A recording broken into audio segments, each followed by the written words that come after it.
Bueno, el día de hoy se me ha encargado, ¿no es cierto?, comentar o conversar con ustedes sobre eh, el convenio arbitral y las cláusulas patológicas. Ahora, eso me obliga definitivamente a establecer un diálogo de fuentes, un diálogo entre el derecho privado, donde se originan los temas vinculados a los convenios arbitrales, ya de mucha historia, y también las cláusulas patológicas, y esto se refleja posteriormente ya con su autonomía e independencia en el derecho público.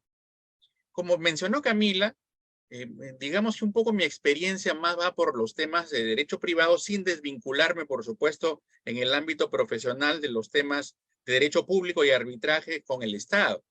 Entonces yo quería establecer ese puente, ¿no es cierto?, esa vinculación, esa relación entre el derecho privado, hablando del convenio arbitral y las cláusulas patológicas, y el derecho público, ¿no?, el derecho estadual. Muy bien, entonces voy con algunas ideas preliminares, ¿no? Primero, que este tema del convenio arbitral se origina de manera incipiente, digamos, en nuestro Código Civil ya de 1984, que tenía dos normas en particular, ¿no es cierto?, que regulaban el convenio arbitral. No se llamaba en esa época convenio arbitral. En esa época habían dos figuras constitutivas del llamado convenio arbitral posterior. Aparecía la cláusula compromisoria en el artículo 1906 del Código Civil, y aparecía el compromiso arbitral en los artículos 1909 y siguientes del Código Civil, ¿no? Entonces, realmente aparecían los dos, aunque era una situación bien particular, les cuento, porque en el caso del artículo 1906 del Código Civil, que regulaba la cláusula compromisoria, se establecía que las partes están obligadas en el futuro, para resolver sus controversias o mecanismos de solución de conflictos para los litigios que puedan tener sobre alguna materia de carácter civil o comercial, a través de la fijación posterior de un compromiso arbitral. Pero generalmente en la práctica, una de las partes que era la demandada o era la peticionada o la obligada para celebrar el compromiso arbitral, no lo hacía. Y finalmente, lo que se buscaba originariamente, se terminaba uno en lo que se buscaba rechazar, terminaba uno en lo que se buscaba evitar. Es decir, para el tema de la cláusula compromisoria y lo relacionado con el compromiso arbitral, terminaba finalmente las personas interesadas en el Poder Judicial, que es donde no se quería ir. Entonces era un mecanismo absurdo, ¿no? Un mecanismo absurdo este de la cláusula compromisoria, que tenía como colofón, digamos, el llamado compromiso arbitral. Y se veía, ¿no es cierto?, en esa época, la doctrina señalaba que el compromiso arbitral era una especie de contrato preparatorio, ¿no? Tomando en cuenta lo señalado en los artículos 1414 y siguientes del Código Civil. Como recordarán ustedes, los contratos preparatorios en nuestro ordenamiento del derecho privado son básicamente dos: el compromiso de contratar y el contrato de opción. Se le asimilaba al compromiso arbitral con el compromiso de contratar.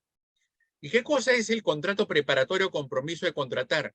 ¿No? Que las partes, el objeto del compromiso de contratar, establece que las partes se obligan en el futuro a la celebración de un contrato definitivo. Por el compromiso de contratar, las partes entonces se obligan en el futuro a la celebración de un contrato definitivo. Ya es un contrato el compromiso de contratar, no es un precontrato. No es un tema de negociación precontractual. El compromiso de contratar ya es un contrato que tiene como objeto la celebración en el futuro de un contrato definitivo. Ese es el objeto del contrato, ¿no es cierto? A ese se le asimilaba al llamado compromiso arbitral, ¿no? El contrato de opción, por supuesto, otro contrato importante, sea a través de la opción de compra o la opción de venta, que era también mencionado para vincularlo al compromiso arbitral. Ahora, como les decía, eso no funcionó, eso fue un fracaso.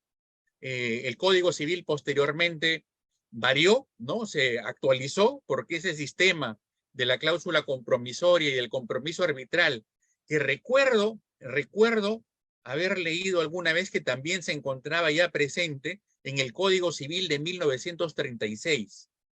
Entonces, aparece pues el convenio preliminar de arbitraje, ¿no? El convenio preliminar de arbitraje. Y junto con el convenio preliminar de arbitraje aparecen los atributos precontractuales, ¿no? Los llamados atributos precontractuales o el llamado precontrato, dejando claramente establecido, doctores, que el atributo precontractual o el precontrato es un tema diferente, es un tema distinto al compromiso arbitral, porque el precontrato, ¿qué implica? Implica realmente las negociaciones, las tratativas para celebrar posteriormente un contrato concertado, un contrato consensuado. Pero la etapa de las tratativas es la etapa anterior a la concertación, es la etapa anterior a la celebración del contrato. Entonces, esa es la etapa precontractual, ¿ok? La etapa precontractual. Nuestro Código Civil, en el artículo 1362 de esta norma jurídica, establece que la negociación, la celebración y la ejecución del contrato tiene que hacerse con buena fe y de acuerdo a la común intención de las partes. Eso es lo que señala nuestro artículo 1362 del Código Civil, y eso es lo recogido también por esta regulación de carácter precontractual que se encontraría incorporada en el artículo 1362 del Código Civil. Entonces, no nos encontramos ante un atributo precontractual en el caso del convenio arbitral o en el llamado anteriormente compromiso arbitral. No nos encontramos ante un precontrato. Nos encontramos, según un sector de la doctrina, ya frente a un contrato. Ya frente a un contrato. U otro sector de la doctrina considera que no llega a ser contrato. ¿No es cierto? Lo vamos a conversar. Así lo establecía como referencia legislativa el artículo 1425 de nuestro Código Civil originariamente. Entonces, no hay una equiparación entre el compromiso de contratar y la cláusula compromisoria. El profesor Lohmann, Guillermo Lohmann Luca de Tena, señalaba, hablando de la cláusula compromisoria y del compromiso arbitral, señalaba y decía que no estamos, ¿no es cierto? No estamos ante un contrato. No se cumplen los requisitos de un contrato. En el llamado compromiso arbitral, lo que hoy llamaríamos convenio arbitral. No estamos ante un contrato. Sin embargo, otro sector de la doctrina, representada en este caso por el profesor Carlos Cárdenas Quirós, nos decía que sí, que efectivamente nos encontramos ante un contrato cuando hablamos de la cláusula compromisoria y el compromiso arbitral. Sí estamos ante un contrato, ¿no? O estaríamos ante un contrato. Porque para que estemos ante un contrato se tienen que establecer los requisitos, elementos o presupuestos del contrato. Y además la regulación contractual en materia de derecho privado, que es la fuente para todos los temas vinculados también al derecho administrativo y al derecho público en cuanto a origen, digamos, de la concertación contractual, el contrato, de acuerdo a lo señalado en el artículo 1351 del Código Civil, es el acuerdo entre dos o más partes para crear, regular, modificar o extinguir relaciones jurídicas patrimoniales. ¿No es cierto? Ese es el contrato. Y puedo yo mencionar, ¿no es cierto? Puedo yo mencionar otro artículo del Código Civil que se refiere al objeto del contrato. En particular, el artículo 1402 de nuestro Código Civil, que establece que el objeto del contrato es la creación, regulación, modificación o extinción de relaciones jurídicas obligatorias, las obligaciones. Y como contenido de las obligaciones, por supuesto, las prestaciones. Entonces, nos encontramos ante dos posiciones. La posición de un sector de la doctrina que considera que la cláusula compromisoria no es un contrato y la posición que considera que la cláusula compromisoria sí es un contrato. Ahora, el compromiso de contratar eventualmente podría ser unilateral, ¿no es cierto? Eventualmente podría ser unilateral. Así lo establecía el decreto ley 5.935 originariamente, que se contextualizaba con nuestro Código Civil. Ahora, para el caso del convenio arbitral, ¿cuál era la historia del convenio arbitral? Para el caso del convenio arbitral, el artículo 4, ¿no es cierto? El artículo 4 establece el convenio arbitral, en particular de una ley anterior ya derogada, de la ley 26.572, establece la noción del convenio arbitral. También la definición del convenio arbitral se encuentra en el decreto legislativo 1071, que derogó a la ley 26.572. Y ahí ya se hablaba del riesgo de los arbitrajes obligatorios. Esa de alguna manera es el prefacio de los contratos obligatorios que se encuentran previstos en la ley de contrataciones del Estado o en el reglamento de la ley de contrataciones del Estado, ¿no es cierto? El convenio arbitral obligatorio. Riesgo, se hablaba en ese momento del riesgo de los arbitrajes obligatorios, porque se estaba determinando o predeterminando a los jueces especiales para determinado tipo de materias.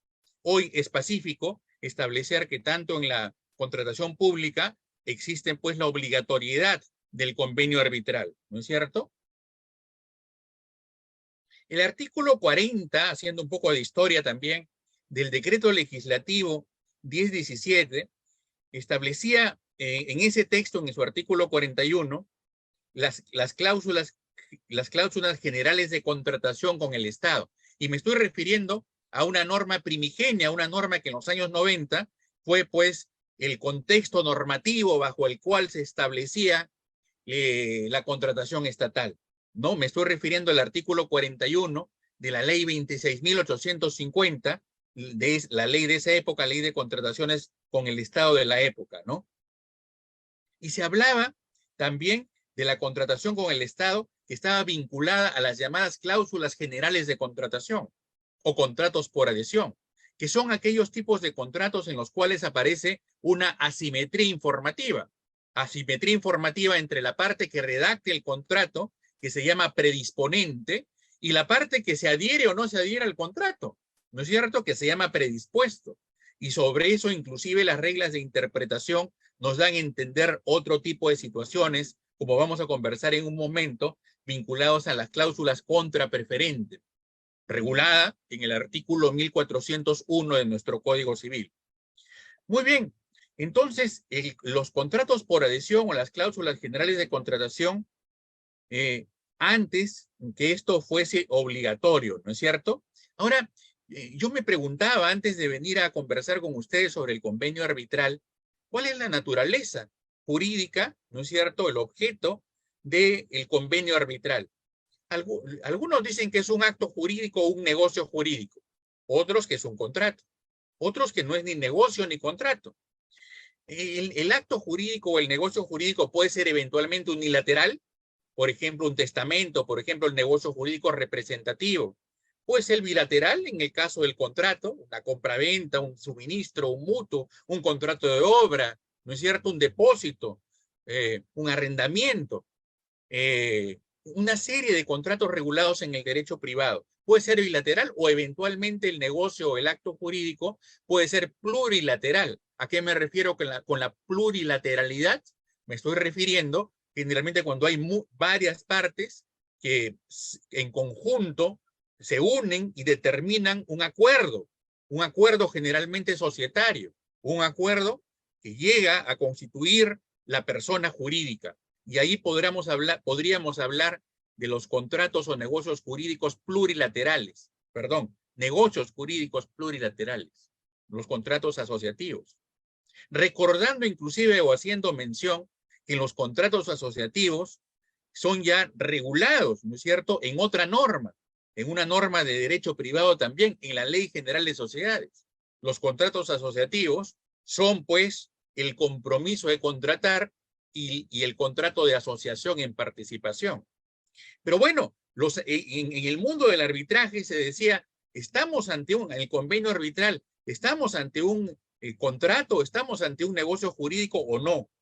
Porque también se hablaba en esa época del llamado arbitraje testamentario, ¿no? Cuando el decujus deja, pues, cuáles son el procedimiento y cómo se deben resolver las controversias a través de un arbitraje que tengan que ver con la masa patrimonial, que tengan que ver con la herencia, ¿no es cierto?, que es transmitida a través de bienes, derechos y obligaciones desde la muerte del sujeto causante. pero él lo establecía previamente, que cualquier controversia sobre los bienes, derechos y obligaciones se daba a través del arbitraje testamentario. Y también, por supuesto, algunos estatutos u órganos de autorreglamentación interna de las personas jurídicas o de las personas colectivas establecían el arbitraje societario o el arbitraje en las personas jurídicas, ¿no? Ese también es un tema bien interesante a analizar posteriormente. Muy bien, ¿el convenio arbitral es un contrato? El convenio arbitral podríamos determinarlo como un contrato, aunque por ejemplo, el profesor Luciano Barchi, en un artículo publicado en los años 2000, nos decía, no es un contrato porque aquí no hay relaciones jurídicas obligatorias, porque el contrato tiene como objeto la creación, regulación, modificación o extinción de relaciones obligatorias. Pero aquí no hay relación jurídica obligatoria, nos decía Luciano Barchi en un artículo sumamente interesante, haciendo mención a dos artículos del Código Civil peruano, haciendo mención al artículo 1351 del Código, que se refiere a la definición del contrato, y al artículo 1402 del Código Civil peruano, que se refiere, ¿no es cierto?, a el objeto del contrato, el objeto del contrato. En esa época, el Código Civil español, inclusive la Ley 64 del 2003, norma vigente en la época contemporánea, con lo que yo estoy comentando con ustedes con referencia al contrato, el artículo 11 de la Ley de Arbitraje Española también nos hablaba del convenio arbitral como contrato.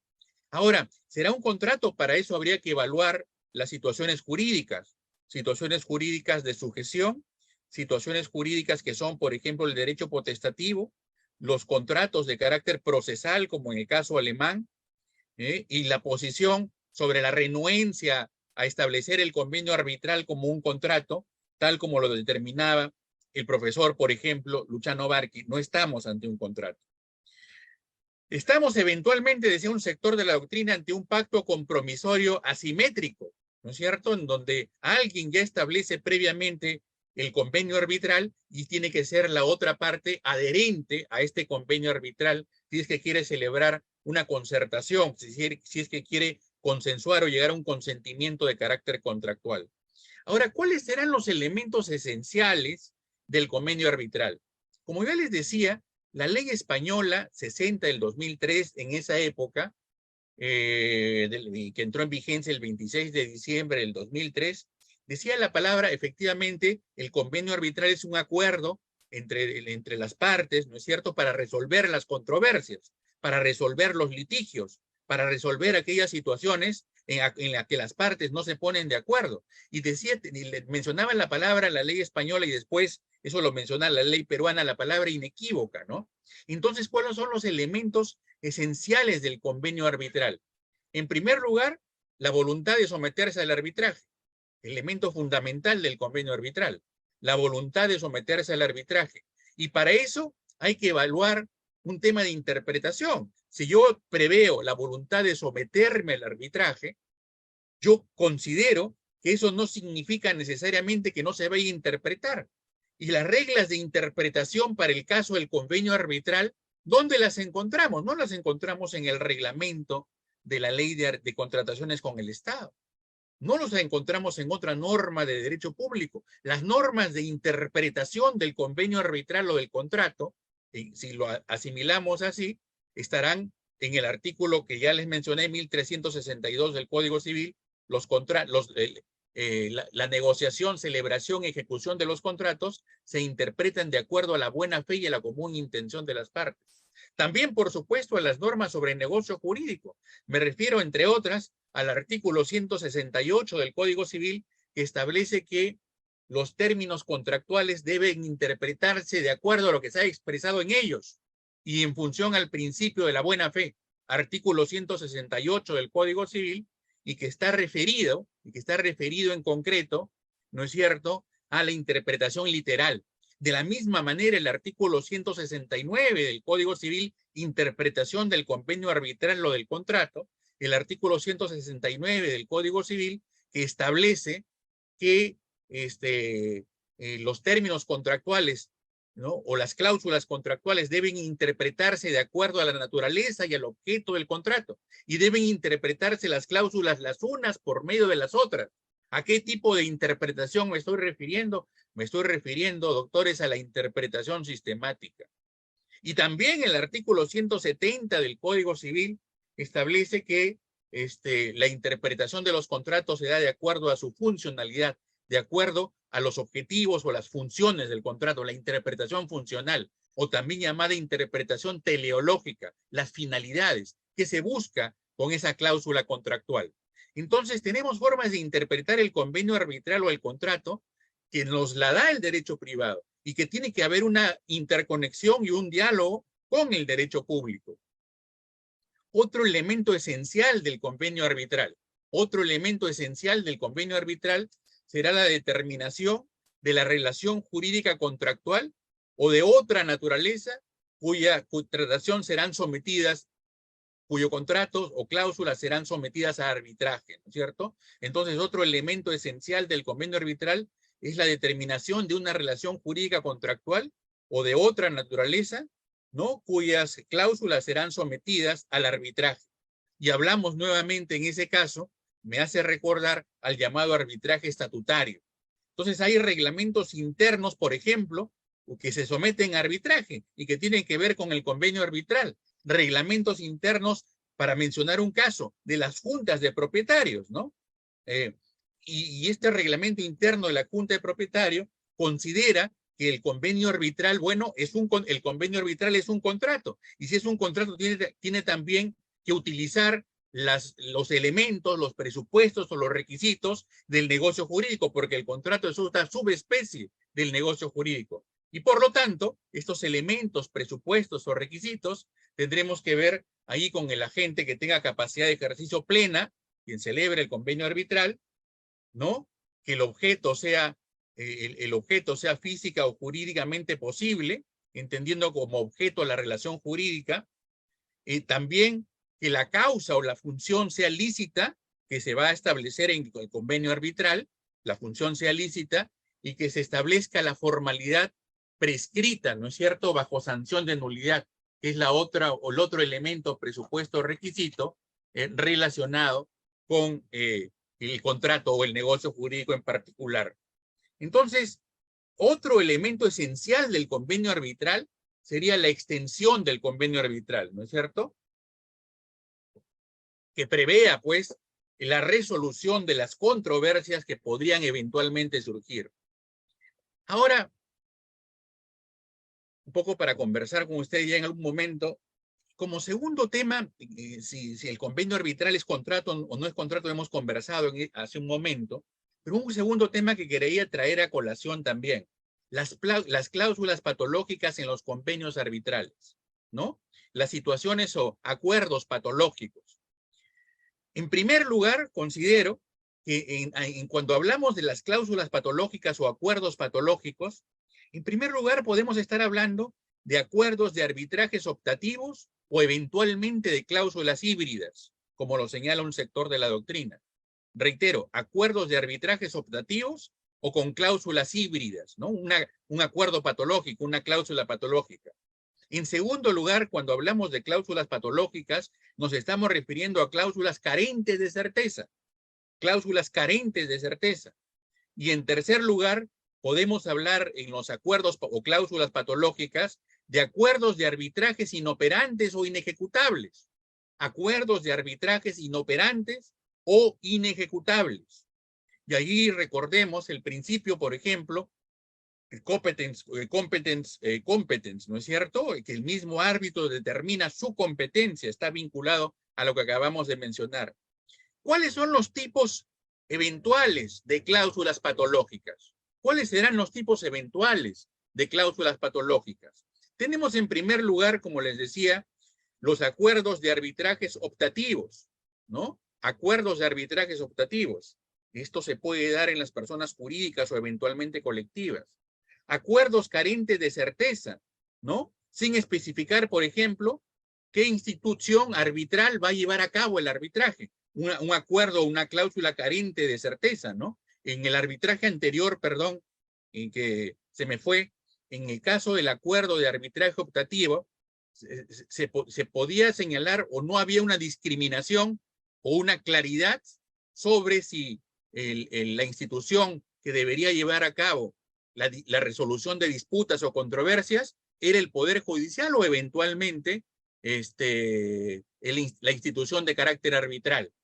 Había una mezcla, ¿no? Arbitraje optativo. Estaba tanto el Poder Judicial como el arbitraje en ese convenio arbitral, cláusula patológica. Ambos aparecían, tanto la jurisdicción judicial como la jurisdicción arbitral para resolver controversias. Ahí tenemos una cláusula patológica. Como ya mencioné hace un momento, también podríamos hablar de las cláusulas carentes de certeza, que no especifiquen o que carezcan de especificaciones sobre qué institución arbitral va a ser la encargada de llevar a cabo el proceso arbitral. Y en tercer lugar, los acuerdos de arbitrajes inoperantes, ¿no es cierto? Arbitrajes inoperantes o inejecutables. Ahora, es importante en esta parte de nuestra conversación tomar en consideración también la excepción de convenio arbitral en la legislación peruana, ¿no? ¿Cómo se regula? O mencionar la importancia de la excepción de convenio arbitral en la legislación peruana. Ahora, ¿cuáles serán, considero, los efectos jurídicos de las cláusulas patológicas en los convenios arbitrales? ¿Cuáles serán, reitero, los efectos jurídicos de las cláusulas patológicas en los convenios arbitrales? Para eso hay que evaluar lo que ya conversé hace un momento, las reglas de interpretación de los contratos. Tiene que interpretarse, y no solamente la interpretación literal del 168, sino también la sistemática o la finalista o teleológica del 169 y 170 respectivamente, así como la del 1362 del Código Civil. Y yo diría inclusive la del 1401 de nuestro Código Civil, que incorpora la cláusula contra preferente, en el cual la interpretación es a favor de la parte que no redacta la cláusula, que no redacta la cláusula, sobre todo en contratos en los que se está predisponiendo una cláusula para establecer un tipo de regulación particular o concreta. Entonces, en la cláusula contra preferente del artículo 1401 del Código Civil, el legislador ha optado porque la interpretación sea a favor de la parte más desprotegida, de la parte que no redactó el contrato, sino de la interpretación será a favor de la parte que se adhirió, de la parte predispuesta. Y esa es una forma de interpretación objetiva del contrato, del convenio. ¿Por qué? Porque está regulada expresamente en nuestra norma jurídica. Es una interpretación de tipo objetivo. Entonces, tenemos ahí las reglas de interpretación del contrato. Podemos hablar de la común intención de las partes, ¿no? Como lo señalan los artículos ya mencionados, entre ambos sujetos integrantes de la relación jurídica obligatoria, de la vinculación entre dos situaciones jurídicas subjetivas, común intención de las partes. Podemos hablar también para la interpretación de la buena fe, la buena fe entendida como una cláusula general normativa, porque la buena fe la podemos encontrar en el Código. Está en el artículo 168 del Código Civil, está en el artículo 1362 del Código Civil, está en el artículo 2014, obviamente para otro tipo de supuestos del tercero con buena fe registral, pero la buena fe está, y por lo tanto no sería necesariamente un principio, porque los principios están en abstracto, pero no aparecen determinados en la norma expresa. A diferencia de la buena fe, ¿no es cierto?, que sí aparece incorporada en las normas que acabo de mencionar. Entonces, la buena fe también es una cláusula general normativa que nos permite interpretar cuando hay cláusulas patológicas en el convenio arbitral o vinculadas al convenio arbitral. La conservación del contrato, el principio de conservación del contrato. Ante una incertidumbre o una duda, lo que se va a hacer fundamentalmente es optar por conservar el contrato, por conservar el convenio arbitral y no dejarlo sin efecto o declarar su invalidez o su nulidad. Otro mecanismo de interpretación del convenio arbitral, ¿no es cierto?, podría ser la llamada interpretación integradora, ¿no? Cuando hay vacíos, cuando hay lagunas, ¿no es cierto?, en cuanto a las partes que no han determinado de manera adecuada cómo se van a resolver los conflictos, y no está claro lo que señala de manera expresa el convenio arbitral, sino que hay situaciones que son, como decía Pier Giuseppe Monateri, situaciones fangosas, situaciones ambiguas, no claras, ¿no es cierto? Entonces, se tiene que optar por la interpretación integradora también. Eso lo hace el intérprete, el árbitro, o eventualmente el sujeto que se encargue de interpretar este convenio arbitral. La interpretación funcional que ya hemos comentado, la naturaleza y objeto del contrato, la prevalencia, ¿qué va a prevalecer? La norma especial, ¿no? La condición más beneficiosa y la cláusula contra preferente del artículo que ya mencioné, el artículo 1401, ¿no es cierto?, del Código Civil. Ahora, otro tema interesante en estos últimos minutos que quería comentar con ustedes sobre las cláusulas patológicas, más que sobre las cláusulas patológicas, sobre el convenio arbitral propiamente dicho. Y cuando hablamos del convenio arbitral, ¿no es cierto?, propiamente dicho, esto, el tema en materia de controversia es la nulidad manifiesta del convenio arbitral. La nulidad manifiesta del convenio arbitral, que también está regulada en nuestra ley de derecho público. Y la nulidad manifiesta del convenio arbitral la podemos encontrar inclusive en el artículo 220 de nuestro Código Civil. El artículo 220, que se refiere al negocio jurídico, establece que si es advertible por parte del juez o eventualmente del árbitro, es advertible una nulidad ostensible, una nulidad grande, como una catedral, decía un sector de la doctrina, una cláusula o una nulidad manifiesta, entonces procede la nulidad en este caso del convenio arbitral, tomando como referencia el artículo 220 del Código Civil que nos habla en concreto del convenio de la nulidad, cuando una nulidad sea ostensible, sea extraordinaria o sea manifiesta. Hay un pleno casatorio inclusive sobre la nulidad manifiesta. Me refiero al 9º pleno casatorio civil de la Corte Suprema. ¿No es cierto? Ahora, ¿cuándo habrá una nulidad manifiesta el convenio arbitral? Realmente son situaciones excepcionales, pero están ahí, ¿no es cierto? Si el convenio arbitral, por ejemplo, es suscrito por una persona que no tiene capacidad, que no tiene discernimiento, o una persona que antes se llamaba incapacidad, ahora persona con discapacidad, o que o que es una persona incapaz absoluta, ¿no es cierto? O tiene una capacidad de ejercicio restringida con la nueva regulación del derecho privado. Cuando se pacte el convenio arbitral también será nulidad manifiesta cuando se pacte el convenio arbitral en el caso de materias no susceptibles, ¿no es cierto?, de ser sometidas a arbitraje, materias de carácter no patrimonial o aquellas que tienen que ver con derechos indisponibles. Ahí también podemos hablar de que el convenio arbitral incurriría en nulidad manifiesta. Situaciones, reitero, en que estaríamos ante materias no susceptibles de ser sometidas al arbitraje. Por ejemplo, temas que estén vinculados a situaciones diferentes y sobre todo de carácter no patrimonial, fundamentalmente.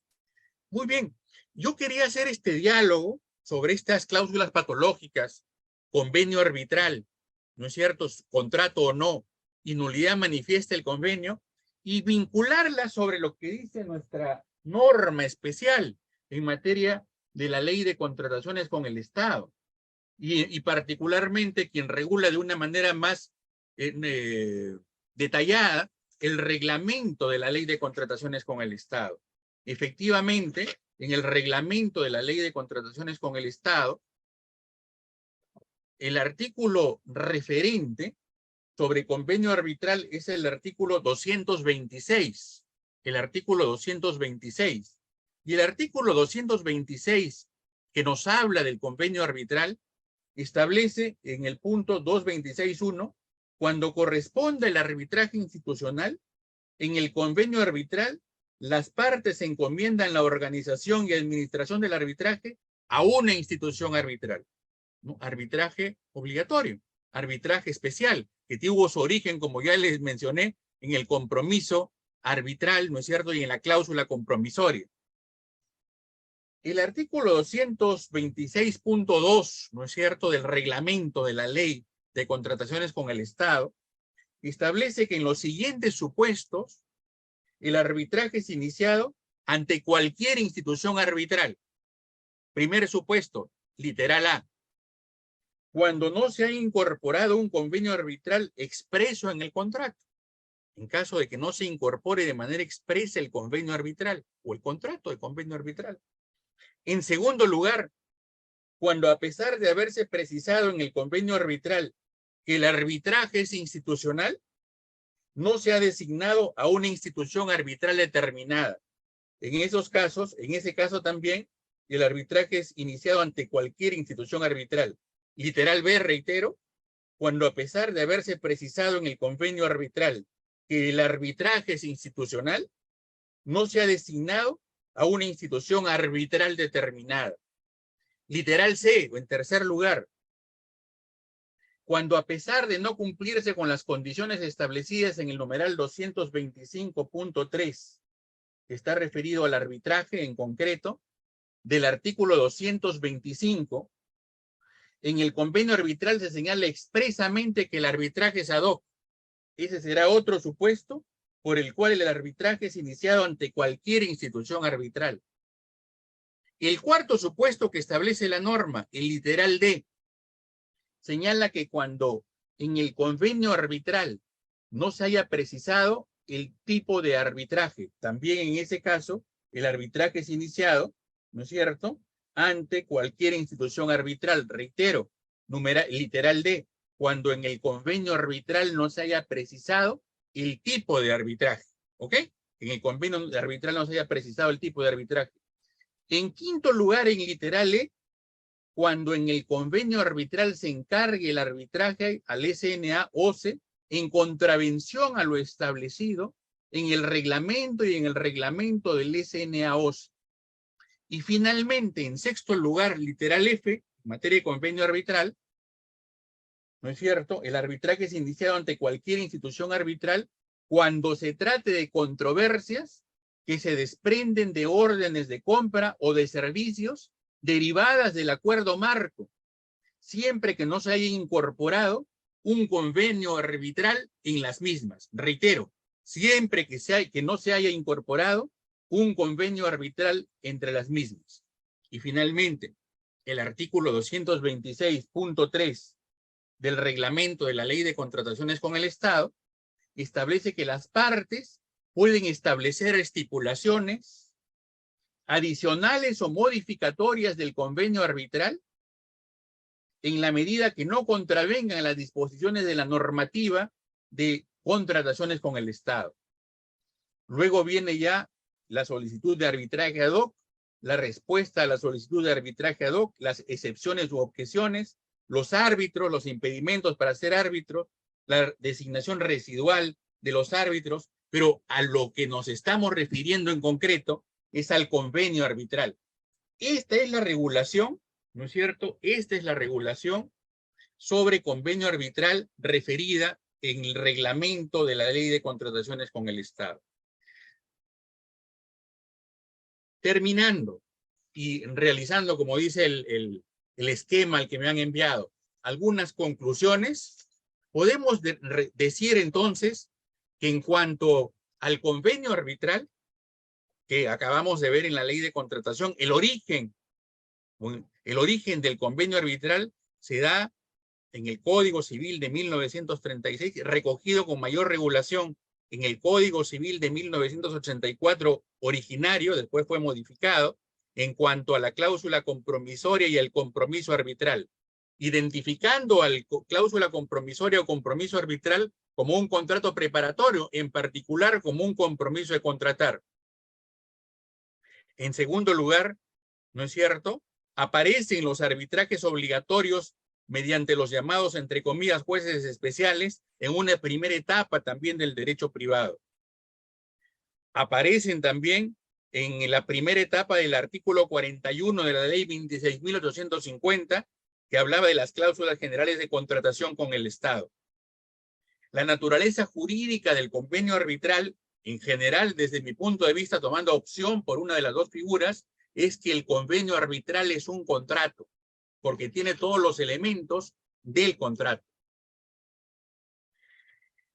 Asimismo, es importante tomar en cuenta la influencia de la ley de arbitraje española para establecer el convenio arbitral en el derecho privado, luego regulado en el derecho público. Entonces tenemos que el convenio arbitral tiene los elementos importantes o necesarios del contrato: agente, objeto, causa y forma. Ahora, otra conclusión que podríamos mencionar en cuanto a las cláusulas patológicas o en los convenios arbitrales, hemos dicho que en cuanto a acuerdos o cláusulas patológicas, los acuerdos de arbitrajes optativos o cláusulas híbridas, en primer término, ¿no? Cláusulas híbridas. ¿Estamos ante el Poder Judicial que lo regula o estamos ante arbitraje que también se regula en la misma cláusula? Cláusulas optativas o cláusulas híbridas, cláusulas patológicas en el convenio arbitral. En segundo lugar, estamos ante cláusulas carentes de certeza.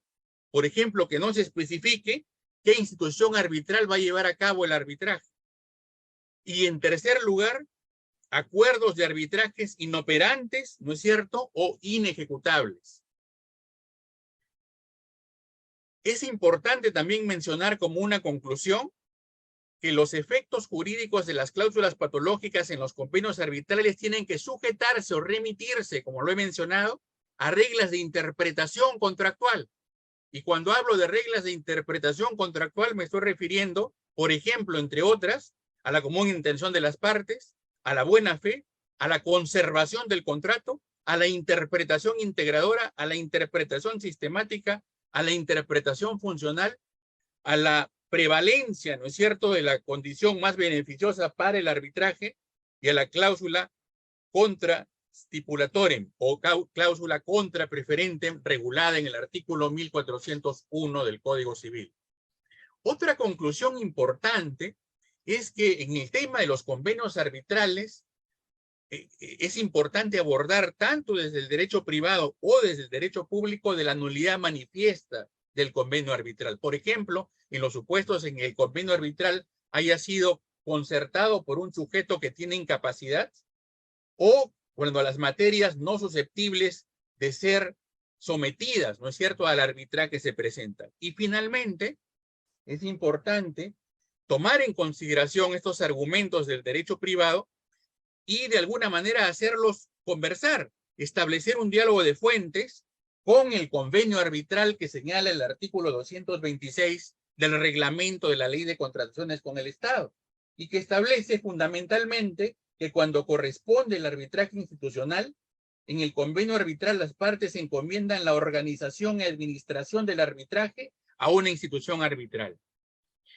Muy bien, me he pasado 3 minutos de la conversación que tenía con ustedes, pero quería darles algunas pinceladas, algunas ideas sobre el convenio arbitral, las cláusulas patológicas en el derecho privado y su relación con el derecho público. Muchas gracias.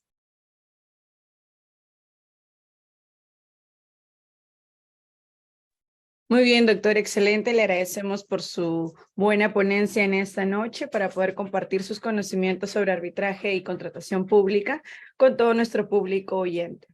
Para poder desarrollar tenemos 3 preguntas, ¿ok?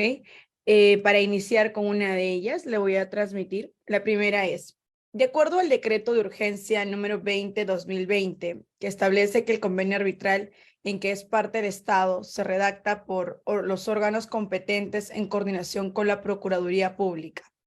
Esta es una pregunta más crítica, ¿no? ¿Por qué interviene la Procuraduría? Dicha cláusula no se define solo o no se debería definir solo a consideración de las partes. ¿Cuál es su opinión al respecto? Bueno, yo entiendo que es por un tema de interés público, ¿no? Es por un tema de interés colectivo, básicamente la participación de la Procuraduría Pública, ¿no? Entonces nos encontramos ante una situación donde no solo importa lo que las partes han establecido, sino que por el tema de interés colectivo desborda el convenio arbitral en que solamente las partes intervengan. Ya hay un tema de interés colectivo, ya hay un tema de interés público. Y por supuesto, en ese caso, de alguna manera me parece razonable la incorporación del defensor del Estado, de la Procuraduría General, ¿no es cierto? Ese sería mi razonamiento. Ok, doctor, muchas gracias por su respuesta. Pasamos a la segunda pregunta que establece. Las bases estandarizadas vigentes del OCE en la proforma del contrato, en la cláusula arbitral, ya no se contempla ante qué institución se somete el arbitraje en una controversia. ¿Eso sería positivo o negativo? ¿Qué hacer ante ello? ¿De qué institución se somete el arbitraje a la controversia? De repente, si se puede aclarar un poco esa pregunta, porque de la redacción parece que hubiese alguna situación que al menos yo no comprendo del todo, ¿no? De repente podemos leerla de nuevo, por favor, Claro, Camila. lo que comprendo de esto es, o sea, la consulta va orientada a que en la normativa del OCE ya no se establece a qué institución de manera obligatoria se debe someter las controversias arbitrales, ¿no? Entonces, lo que antes sí ocurría.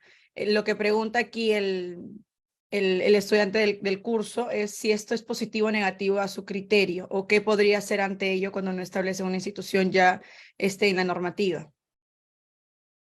Yo creo que yo creo que que no establezcan en una normativa la institución, desde mi punto de vista, eh, considero que es adecuado, ¿no? Considero que es adecuado, considero que de todas maneras hay que tomar en cuenta algunos principios de la ley de contrataciones y del reglamento, así que considero que desde mi perspectiva estamos ante una situación que se ha modificado y que merece esa modificación, ¿no? Merece esa incorporación. No tengo una experiencia concreta, ¿no es cierto?, sobre el particular a nivel de contratación con el Estado, que ya no incorpora necesariamente la institución. Sin embargo, considero que la propuesta puede ser válida, ¿no? Esa es la posición que tengo con respecto a la pregunta. Perfecto, doctor, muchas gracias. Y pasamos a la última pregunta de esta noche, que dice, ¿cómo pactar una cláusula escalonada en un contrato? ¿Es recomendable? Ahora, las cláusulas llamadas simétricas o escalonadas, ¿no es cierto?, en un contrato, yo considero que ahí hay dos opciones, ¿no es cierto?, dos posibilidades. En primer lugar, yo sí considero, por los temas de experiencia fundamentalmente profesional más que académica, que sí son recomendables, ¿no es cierto?, ser pactadas o incorporadas en un contrato. Eso va a generar mayor predictibilidad, ¿no es cierto? Eso va a generar mayor seguridad jurídica para las partes también, y por lo tanto considero que desde esa perspectiva sí es aconsejable incorporar las cláusulas escalonadas en un contrato. Ok, doctor, perfecto. Bueno, y le agradecemos por la respuesta a los cuestionamientos que han realizado nuestros oyentes. Le damos un plazo de aproximadamente 5 minutos para que pueda realizar unas conclusiones que cierren su exposición de esta noche, por favor. Muchas gracias. No, gracias a ti, Camila, y gracias también a los oyentes, ¿no es cierto? Bueno, básicamente lo que he tratado de decir desde mi experiencia, que es fundamentalmente no el arbitraje con el Estado, sino principalmente el arbitraje entre empresas privadas, es que yo siempre encuentro una separación, ¿no es cierto? Encuentro una situación compartimentalizada entre los abogados que ven derecho privado y los abogados que ven derecho público. Entonces, yo sí he querido, por lo menos el día de hoy, expresar de alguna manera la necesidad de aplicar un diálogo, que yo lo llamo diálogo de fuentes, diálogo entre dos disciplinas, entre la disciplina del derecho privado, que da origen históricamente al convenio arbitral, ¿no es cierto?, y la disciplina del derecho público, que adapta el convenio arbitral del derecho privado a las necesidades y a las orientaciones que tienen que ver con el interés público, con el interés colectivo, y que por supuesto interviene el Estado. Y si interviene el Estado, intervienen los intereses de la sociedad, no solamente el interés de la autonomía privada o el interés entre los particulares, que se ve en el caso de los arbitrajes de derecho privado, sino que el Estado interviene. Y como el Estado interviene, busca regular y busca satisfacer fines sociales, fines de carácter colectivo, fines de carácter social. Entonces hay una diferencia ahí y por lo tanto, el convenio arbitral y las cláusulas patológicas van a tener sus propias características, pero en esencia van a ser lo mismo en cuanto a arbitraje que el derecho privado. Sin embargo, por supuesto, por la regulación y la participación del Estado en la controversia concreta, definitivamente, ¿no es cierto? Definitivamente, lo que podemos apreciar es la necesidad de adecuar el convenio arbitral a situaciones en las cuales la función social, la finalidad social, prima en el supuesto de arbitraje de contrataciones con el Estado. Pero reitero, desconocer una vinculación entre el derecho público y el derecho privado es desconocer parte importante de la relación que debe existir entre estas dos disciplinas para hacer que cualquier categoría jurídica como el convenio arbitral tenga una función de análisis interdisciplinaria y no solamente desde una perspectiva, sino de una perspectiva más amplia, más compleja. Así que eso he querido hacer, Camila, el día de hoy. He querido de alguna manera establecer algunos criterios históricos y vincularlos con el convenio arbitral y con las cláusulas patológicas para poder conversar con el derecho público. Gracias, Camila.